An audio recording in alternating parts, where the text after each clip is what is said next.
Back when I started this channel, I said we had $220,000 of debt, and it was going to take us about 3 years to pay it off. We're going to pay off $250,000 worth of debt in under 3 years, because we're that awesome. Well, we did pay off that $220,000 in 40 months, just slightly over 3 years. I wasn't taking 3 things into account that were massively important to our debt payoff. Number one, when we first started, I neglected to include Mauricio's undergraduate school loans. He was in his last year when I started my channel, and while we had stopped adding to the debt, we weren't paying on it yet, and I didn't really take that into account in my overall total. Number two, my brother and sister-in-law's school loans that we co-signed on that we didn't know we would be paying off for them. And then, of course, interest. I know. So if I have done the math correctly, which I gotta say, don't always do the math correctly, but in total, we are set to pay off $388,390. And yes, that number keeps getting larger for 2 reasons. One, the longer we take to pay it off, the bigger the number gets. And number 2, when we refinance debts, the interest rates change. So that impacts the overall number as well.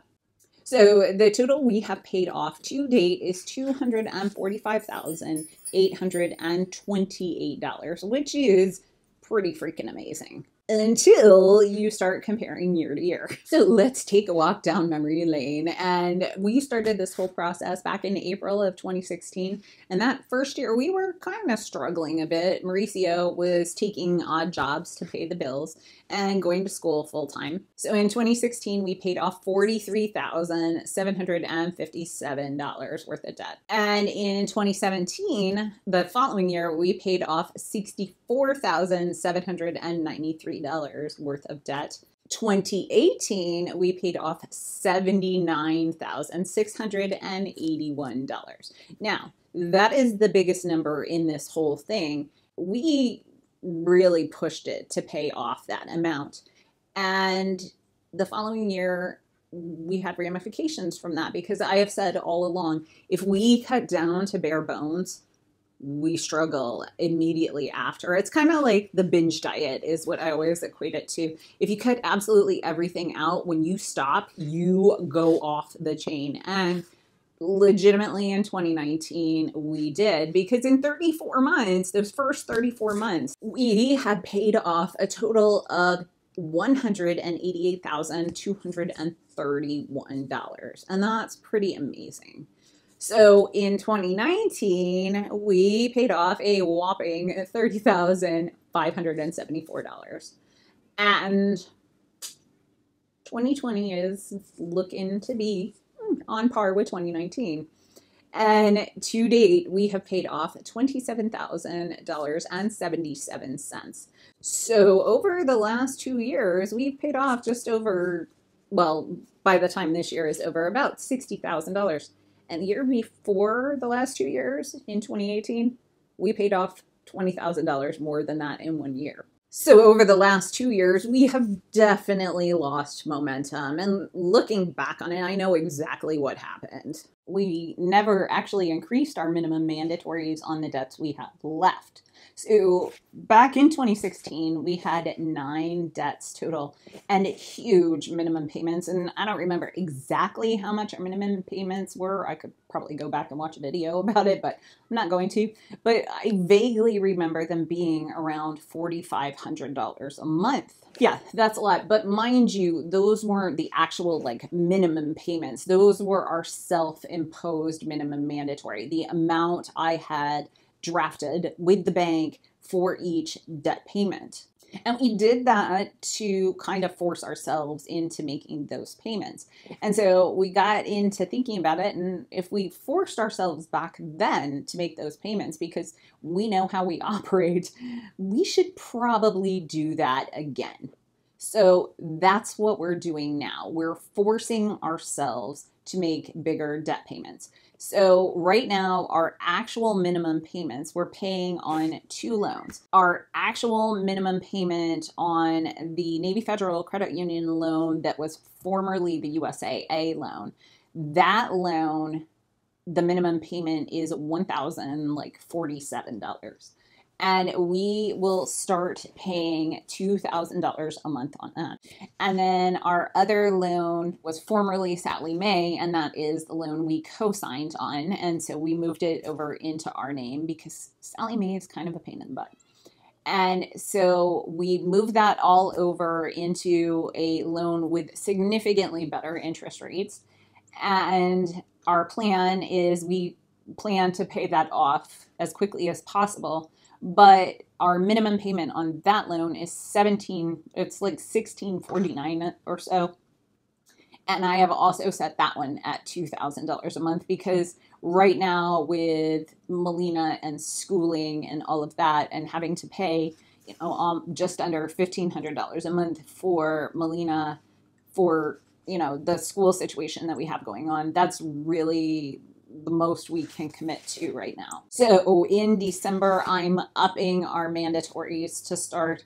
And honestly, that, $4,000 that we're paying isn't as high as I would like, but it will go up as Melina's childcare again goes down. So let me walk you through what we have left as of this very moment.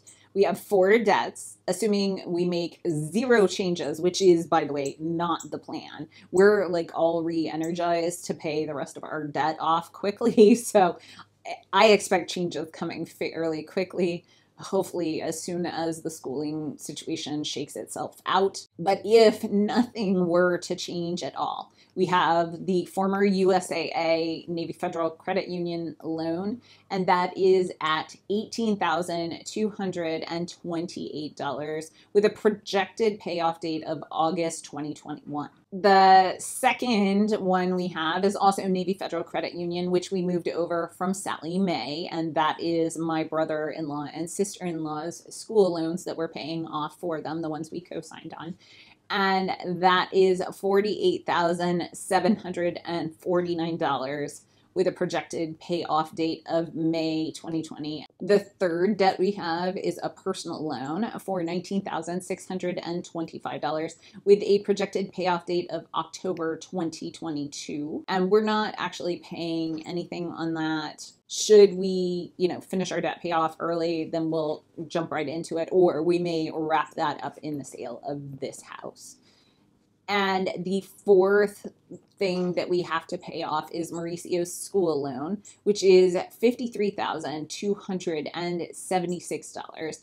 And we'll begin to tackle that in December of 2022 as we can, because by that point, Mauricio should be in graduate school full time, which means he will have quit his job and will be living on just my income. So there will be a stall between when we pay off our last debt and the debt that we're going to pay off for Mauricio. So the total we have left to pay off is $139,878. So right now with childcare the way it is, I don't really see us making any changes in the very immediate future. Melina does start back to school, like in-person school in January, but the governor here in Virginia did just make some changes yesterday and shut some things down, especially in the area that I live in. The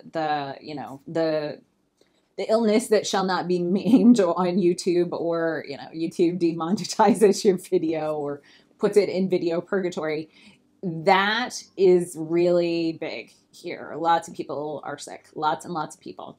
Who knows what's going to happen come January. But even if she goes back to school, it's only 2 days a week. And so I don't know what the SAC program will do for her and how much they'll cost to keep it going. But should things change, every little bit of change extra will be reflected in our debt payment. I've learned our lesson, Mauricio's learned his lesson, and, as our budget changes, we're going to reflect those payments and our debt payoff changes immediately. And, Mauricio and I have always said we're a little more lax. We don't believe the debt payoff has to be a sprint. If it were a sprint, we could have legitimately paid this off significantly faster. But, you know, we know us. And if we make this a sprint, it won't go well for us. And we did try and make it a sprint in 2018, and it backfired. So, on a side note, you're going to see my Monday videos. I'm going to be using them to kind of keep me in line. The whole reason I started this channel is to document our debt payoff journey. Well, it's never deviated from that. I really would like to get back into, here's where the month started, here's where the month ends up, and, celebrate my debt payments along the way every single month. So on my Monday videos, I'm going to definitely be doing, our personal debt journey, and everybody seems to enjoy those the most. So I'm going to go ahead and keep doing those. Also, during the week, I'm going to do some of the more videos that I'm interested in doing, like the fun videos, like I'm going to have a video cleaning out my freezer because I did that and it was super fun. And, but you guys may not be interested in those. So I'm not going to be releasing those to my audience. So what I want you to do, if you are interested in seeing more than like our debt-free journey, then subscribe to my newsletter so that you will be alerted to all of the other videos that I put up. And my newsletter, it's not spammy. In fact, I generally write a blog post length thing I learned that week. It comes out every other week generally, and it comes, when you first download it, you get a freebie. And it has, a lesson I've learned, my video and blog updates, and then a product that I'm loving using at the moment. Like, for example, in my last newsletter, I gave a step-by-step tutorial on how to save tons of money using the Rakuten website, which a lot of people don't know. They use the plugin to get the cash back. But I'm talking about going to the website and searching for a particular item. So I went through that step by step. How do you do that? And I used an example of a ring floodlight, which causes you, by doing that, you save $75 by using the Rakuten website. And then you save an additional $20 in cash back. So yeah, it's totally worth it. So since y'all are debt snowball minded like I am, I use the Undead Debt Snowball calculator, and I'm going to point you to a video right over here that I put up on how to use that if you'd like to use that. So I'll see you in the next one.